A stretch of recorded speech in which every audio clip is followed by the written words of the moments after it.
Pagi semua, balik lagi di channelnya Trader Lokal mengenai analisa Senin pagi. Oke, jadi kali ini gue kembali akan membahas 3 pair yang memang akan menjadi fokus gue untuk kita lihat selama seminggu ke depan. Nah, sebelum gue membahas itu, di minggu lalu gue ngadain trading bareng ya waktu Nice FOMC, dan kemarin kita berhasil profit sampai 100 pip bahkan lebih. Nah, kemarin kalau dari lokasi entry sampai lokasi pucuknya itu sampai sekitar 180 pips. Ya, jadi trading bareng kemarin cukup seru. Kita mulai open itu jam 12 malam, habis itu kita diskusi ya kan, ngobrol-ngobrol. Ya, sampai akhirnya kita nunggu news muncul, dan kemarin kita entry, kalau nggak salah gue lupa harganya di berapa, kalau nggak salah di 16.99 kita entry ya, dan kemudian kita berhasil run profit, dan itu nggak lama. Untuk mencapai 100 pip itu nggak lama, jadi begitu aktif entryan kita itu harga terus naik ya. Jadi kedepannya ketika misalnya gue ngadain trading bareng, mungkin itu bisa dimanfaatkan oleh teman-teman para trader lokal untuk kita diskusi dan melakukan trading entry bareng ya, karena siapa tahu kita nanti bisa memperkaya knowledge kita terkait dengan cara kita trading, terutama bagi yang menggunakan smart money concept. Oke, dan hal yang kedua sebelum gue mulai analisisnya pagi ini, nanti sore gue akan ada podcast bareng dengan GIC Trade ya, dan itu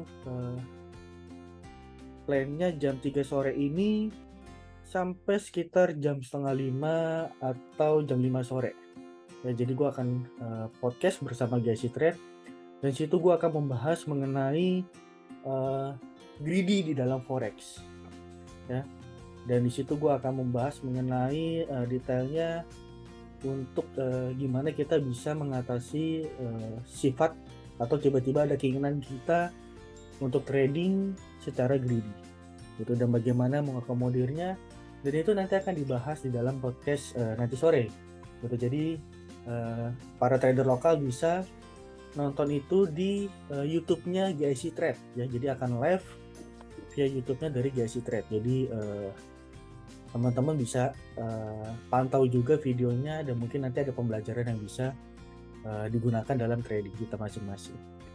Oke, kita langsung mulai. Untuk pair apa aja yang menjadi fokus gua di minggu ini. Jadi kalau gua ngeliat ya, sekilas ngeliat tadi pergerakan pair ya, di awal minggu ini gua masih gua melihat kalau pairnya pound sterling itu kurang menarik ya, kalau misalnya para trader lokal ada yang mau trade di pound sterling. Kenapa? Karena pound sterling lagi turun ya, lagi sangat turun dalam ya. Nggak tahu di mana area demand yang mungkin nanti akan menjadi potensi kenaikan. Kalau gue pribadi, gue akan menunggu sampai memang si pound sterling ini memberikan indikasi bahwa dia mulai ada penguatan ya. Jadi ketika misalnya mulai ada penguatan, nah mungkin di situ gue mulai trade atau mencari order block yang menurut gue bagus untuk kita lakukan entry gitu. Tapi so far tadi gue ngeliat pairnya pound sterling itu nggak ada yang menarik sih bagi gue. Oke, jadi di hari ini gue akan membahas 3 pair. Yang pertama adalah Euro Yen, yang kedua adalah USD dan Swiss francs, dan yang terakhir adalah Canadian Dollar dengan Yen. Oke, kita masuk ke pertama, Euro dengan Yen. Nah, kalau Euro dengan Yen ini sempat ya, awalnya dia sempat terjadi penguatan, nah kan di akhir Agustus sampai di pertengahan September, terus kemudian terjadi pelemahan ya, dalam artian berarti yennya mulai melawan. Oke, dan kemarin di sini ada area supply dan berhasil dimitigasi, kemudian melanjutkan penurunan. Nah, di mana area yang saat ini menjadi fokus gua? Jadi di bawah ini ada area demand.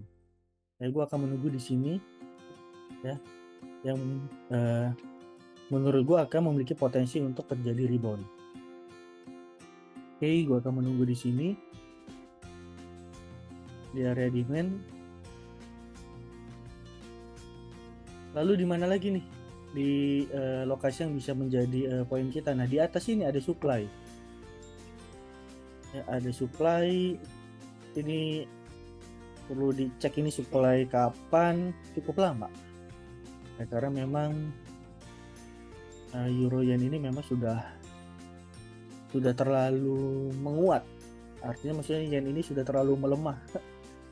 Ya, di setiap mata uang yen ini sudah terlalu melemah dan hampir menyentuh area memang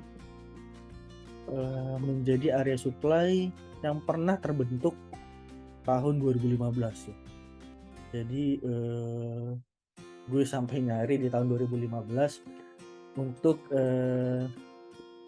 menjadi gambaran, mungkin menjadi tempat terjadinya pullback ya setelah terjadi kenaikan. Namun belum sampai area di atas harga udah pullback, cuman gue akan menunggu di atas ya. Jadi ketika harga nanti menyentuh area supply di sini, gue akan melakukan entry. Jadi di atas ini.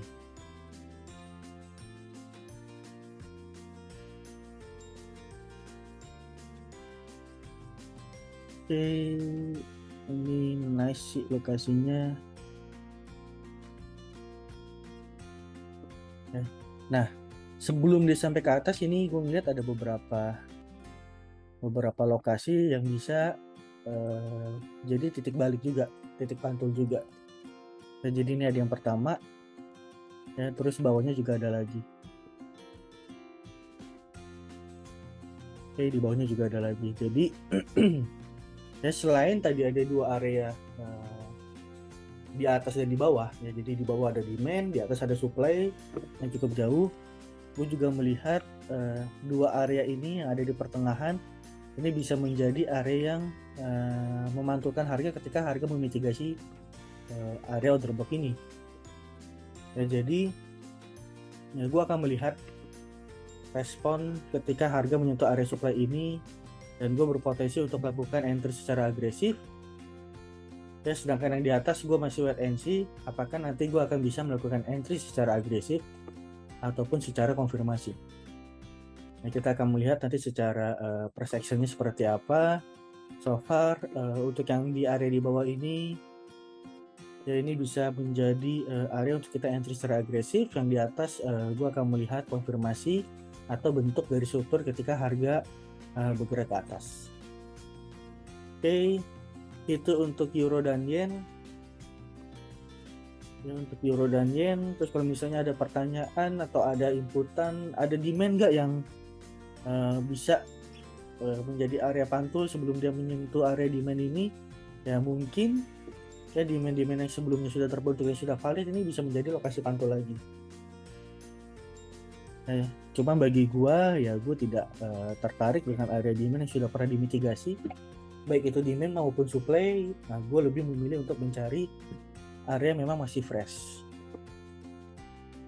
Yap, itu untuk euro dan yen. Nah, berikutnya adalah USD dan Swiss francs. Jadi pair ini sebenarnya sedang berada di area supply. Ya, di area supply ini sempat sudah running profit. Ya, sudah running profit ke bawah ini lumayan ya. Bisa sampai 50 pips. Oke, nah yang jadi pertanyaan adalah kemudian order block berikutnya di mana? Gitu. Jadi di sini ada order block ya, supply, terus di bawah ini ada demand. Ya, jadi gua akan menunggu untuk harga antara menyentuh area yang di atas ini atau di bawah ini. Kita lihat yang di bawah ya. Nah, ini areanya cukup menarik untuk kita lakukan entry.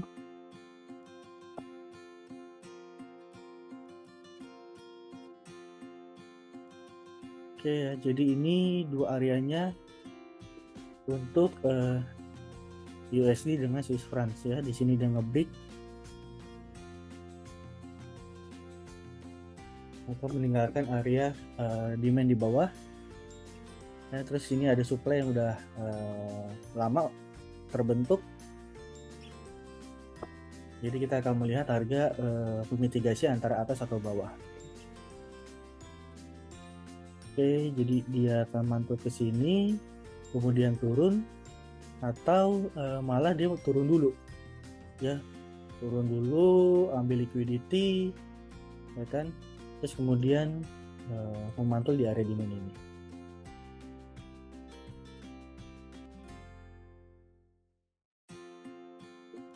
Terus di sini juga ada area demand lain, ya, kalau memang nanti area ini tertembus, cuman fokus gua adalah di dua ini.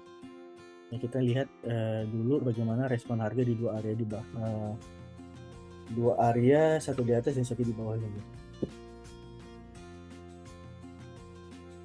Oke, itu untuk USD dan Swiss francs. Dan yang terakhir adalah yen dengan Canadian dollar.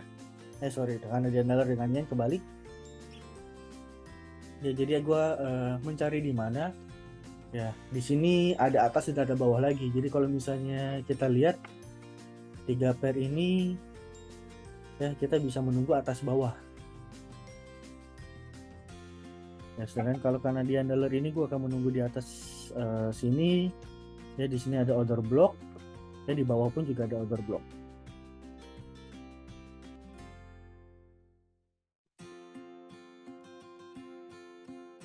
Ya, jadi kalau gue lihat ya cukup menarik. Untuk kita nunggu di demand ini, kita bisa entry secara agresif. Nah, terus di atas ini sementara kita akan entry dengan konfirmasi.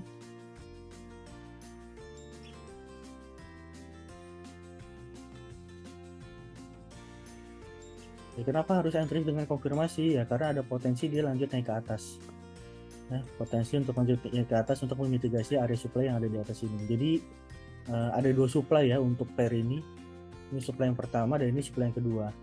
Jadi untuk supply yang kedua, ya kalau misalnya dia memang menyentuh sampai situ, ya gue akan entry secara agresif. Oke, jadi itu 3 pair yang menurut gue menarik untuk kita pantau.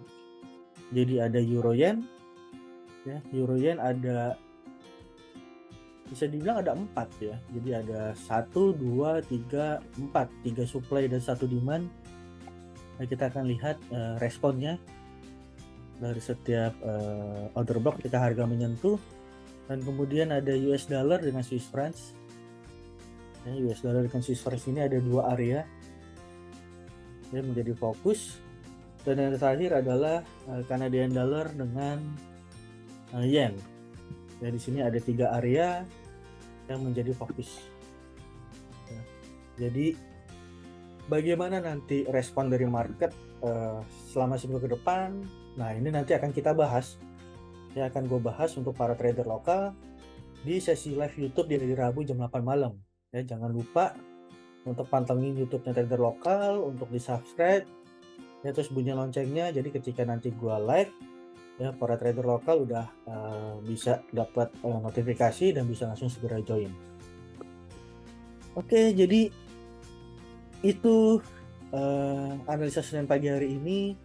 Semoga apa yang gue jelasin di sini bisa menjadi media pembelajaran dan bisa mendapatkan profit yang baik di minggu ini. Thank you semua.